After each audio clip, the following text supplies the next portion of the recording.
Brilliance Audio presents Racecraft, The Soul of Inequality in American Life by Karen E. Fields and Barbara J. Fields, performed by Karen Chilton. From Racism to Race. Begin with a story about travel in Mississippi circa 1964, a time and place when Racecraft daily performed its conjurer's trick of transforming racism into race, leaving black persons in view while removing white persons from the stage. To spectators, deceived by the trick, segregation seemed to be a property of black people, not something white people imposed on them. But Robert S. McNamara, in his memoir of service during the administration of Lyndon B. Johnson, recounts an incident that set all parties on the stage. While addressing business and labor leaders whom he had summoned to the White House to demand their help in passing the Civil Rights Bill, Johnson told his story of the day he and Lady Bird lived Jim Crow. Johnson was speeding along a road in Mississippi with his wife and their black longtime cook, Zephyr, when Lady Bird turned to him and said, "Would you please stop at the next gas station restroom?" They stopped. Not long thereafter, Zephyr said, "Mr. President, would you mind stopping by the side of the road?"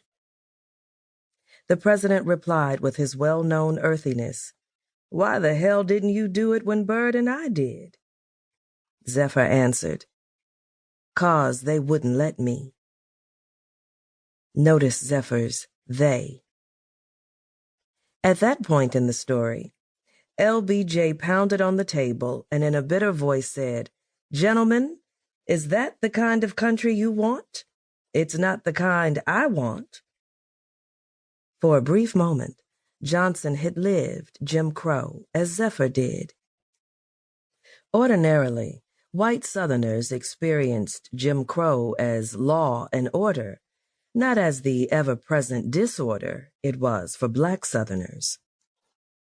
So white Southerners did not notice or need to notice their own presence on the Jim Crow stage. McNamara's anecdote recaptures a moment when Jim Crow inconvenienced the President of the United States. The disorder engendered by Racecraft did not end with Jim Crow.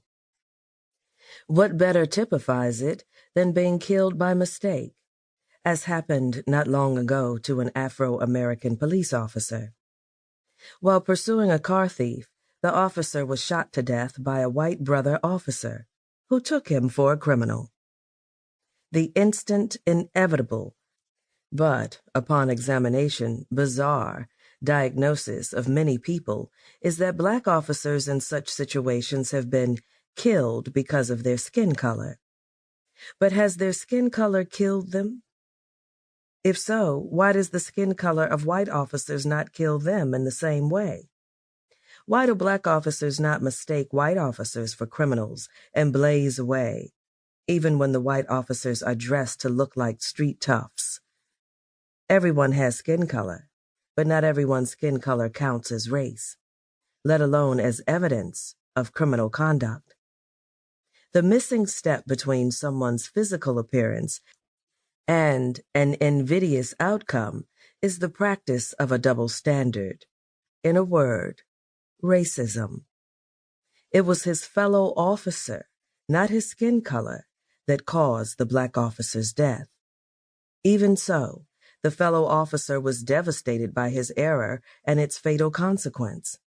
His grief and that of other white officers visibly weighed down the sad procession in blue that conducted the dead policeman toward his final rest. Racism did not require a racist.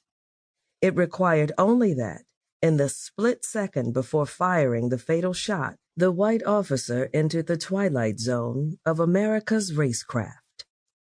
Minority ranks alongside the color of their skin as a verbal prop for the mental trick that turns racism into race. The word slips its literal meaning as well as its core definition, which is quantitative.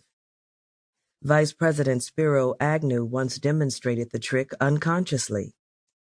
Responding to a question about American policy toward the white supremacist regime in what was then Rhodesia, he said it was no business of the United States how other countries dealt with their minorities, by which he meant the country's black majority.